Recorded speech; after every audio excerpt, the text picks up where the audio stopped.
ఈరోజు మనం ఈవినింగ్ తినే స్నాక్స్ గురించి మాట్లాడుకుందాం. ఫస్ట్ వచ్చేసి మిరపకాయ బజ్జీ. ఇది ఉంటుంది చూసారు, ఇది ఎలా ఉంటుందంటే స్పైసీగా ఉంటుంది లేదా సప్పగా ఉంటుంది అనమాట. మధ్యలో ఉండదు, ఇంకా ఉంటే కారం ఉంటుంది లేదా అసలు కారం ఉండదు, అలా ఉంటుంది. ఇది వేసేవాడికి కూడా క్లారిటీ ఉండదు అండి, ఎందుకంటే పండిన వేయాలో లేకపోతే పచ్చి వేయాలో లేకపోతే ఏ టైప్ మిరపకాయలు వేయాలో వాడికే తెలియదు, వాడికే క్లారిటీ ఉండదు. వాళ్ళు ఏదో వేసేస్తారు, మనం ఏదో తినేస్తాం, వాళ్ళకి క్లారిటీ లేదు, మనకెందుకు. నెక్స్ట్ వచ్చేటప్పటికి సల్ల పునుగులు, పునుగులు. చాలామంది సల్ల పునుగులు అంటే అర్థం కాదు, పునుగులు. ఈ పునుగులు ఉంటాయి చూసారు, ఇవి డ్రగ్ లాగా అనమాట. అలవాటు అయితే వదిలించుకోలేము. ఇది మీరు మందు మానేయగలరు, సిగరెట్లు మానేయగలరు, కానీ ఇది మాత్రం ఒక వ్యసనంలాగా అయిపోతుంది అనమాట. అది డ్రగ్ కన్నా దారుణం.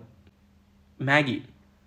ఈ మ్యాగీ ఉంటుంది చూసారు, నా జీవితంలో నేను పుట్టినప్పటి నుంచి చూస్తున్నాను దీన్ని, అంటే చిన్నప్పటి నుంచి చూస్తున్నాను. 2 నిమిషాల్లో అయిపోతుంది అంటారు, కానీ ఇప్పటి వరకు నేను ఎన్నిసార్లు చేసినా 2 నిమిషాల్లో అవ్వలే.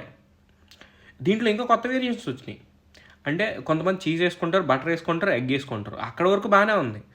ఇంకొంతమంది పాలేస్తున్నారు దాంట్లో, ఇంకొంతమంది ఏమో పెప్సీలా స్టింగ్ వేస్తున్నారు, లేదా మాన్స్టర్, రెడ్ బుల్ ఏవేవో వేసుకుంటున్నారు. ఎందుకండి అలాగా?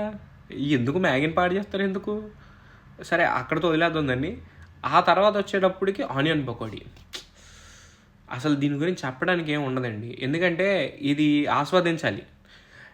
ఒక మంచి వర్షం పడుతున్న రోజు, అంటే రైట్ నో వర్షం పడుతుంది కాబట్టి చెప్తున్నా, వర్షం పడేటప్పుడు అలాగ ఆనియన్ పకోడీ తింటూ ఉంటే ఉంటుందిరా చారీ. ఒకసారి ఆగండి, నేను వెళ్ళి ఒక ప్లేట్ ఆనియన్ పకోడీ తినేసి వస్తా, వర్షం పడుతుంది బయట.